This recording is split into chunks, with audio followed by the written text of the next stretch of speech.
Hey guys, welcome back to the channel. I hope you are doing well.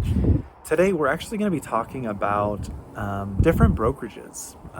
Think of your Vanguard, Fidelity, Schwab, Robinhood, Interactive Brokers, M1 Finance, etc. There was a comment asking, I currently use one brokerage and I put money aside for my retirement. What's the consideration when thinking about retirement or having different accounts, and so forth. So the question specifically was M1 versus Robinhood. The M1 is a lot different than a lot of the standard brokerages because M1 allows you to create a pie. So think of it as, you want 5 stocks. You want the S&P 500, Tesla, Microsoft, Apple, and Google. Let's say you want those 5 stocks. Same for your Robinhood. So if I want to distribute evenly between those 5 stocks at 20%, I could put in $1,000. $200 will go to each stock. In Robinhood, if you had those 5 stocks, you would have to manually put 200 to each stock 5 times. So basically create separate orders. The cool thing about all the brokerages, like that I just mentioned, Vanguard, Robinhood and M1 specifically, they actually allow you to have a Roth IRA.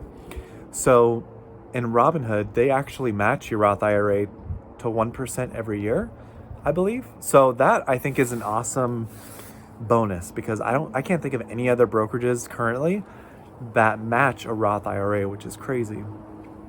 And when you think about a Roth IRA and Robinhood, it's just standard, you know, business as usual. If you want to put your 6,500 or 7,000, I forget what the limit is. I think it's 7,000 for people under 50 as of 2024.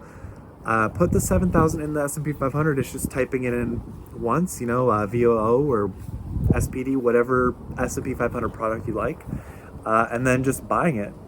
Versus if I wanted to buy, let's say I wanted to buy Apple, those 5 stocks in Robinhood in my Roth IRA, I would have to manually put in 7,000 across 5 different stocks. With M1 Finance, it has the pie option. So I could have 30 stocks. I could have Apple as 10%, and then, the top 5 stocks at 10%, so that accounts for 50%. And then the other 25 stocks as less. So 2%, basically. So the benefit of M1 is it breaks up your money for you without you having to actually do the math.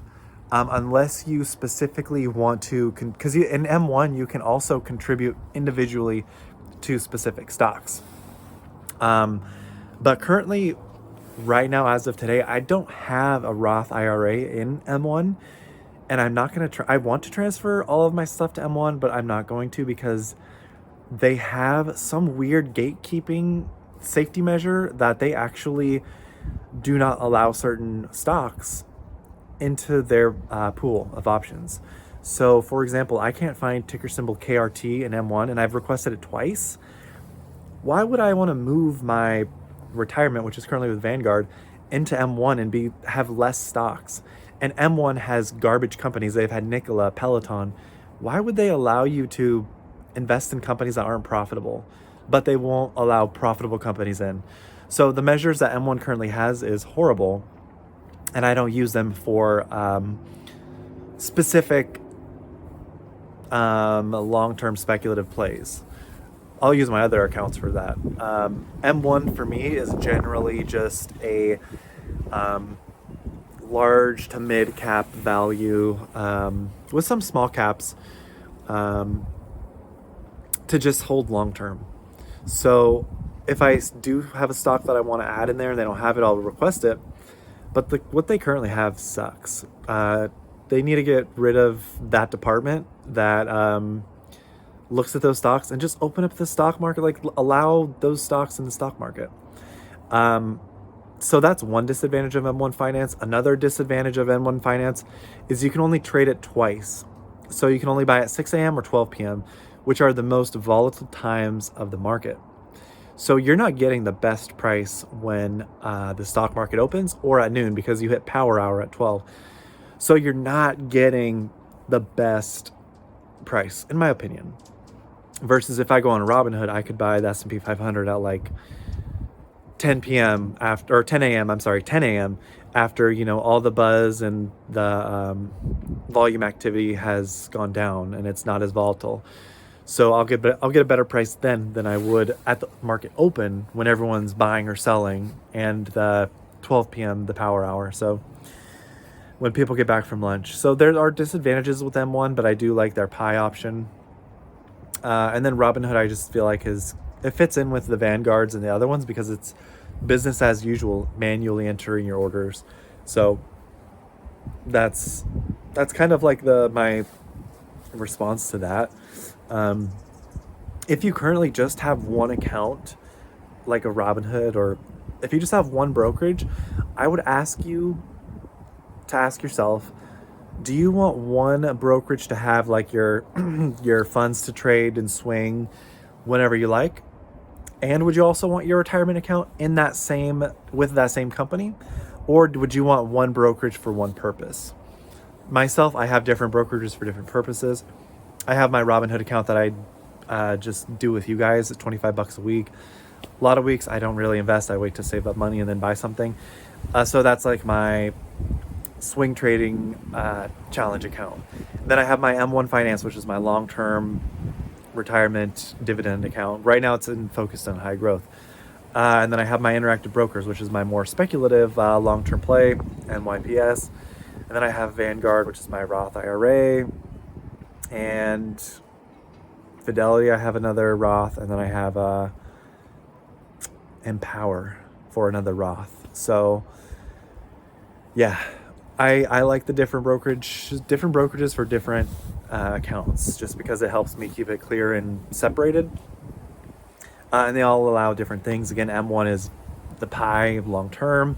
Robinhood is just very manual, and it's something I can do easy for just quick trades.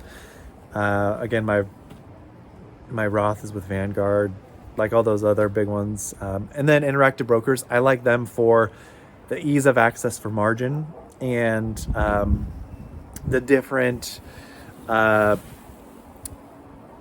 tools they have in the app. So I haven't actually been buying a lot on my interactive brokers. I've more so just been contributing to M1 at the moment. I've been buying a lot of KRT in my Roth because I think that one is like Coca-Cola. Like Coca-Cola was when it first started out. So yeah, I could show a video on why I'm biased, but check out KRT and why I think it's like Coca-Cola back in the day. So yeah, again, I do a clear separation of accounts. For you, if you just have Robinhood, you could open up a Roth IRA in your Robinhood and have access. Robinhood is really easy to use with margin. Options are easy. So it's just your preference. If you're comfortable with Robinhood, consider, having that as an option. But I don't really have a strong preference to either way. Same with Webull. Webull's a good one. I have Webull. I use Webull for their tools as well. They have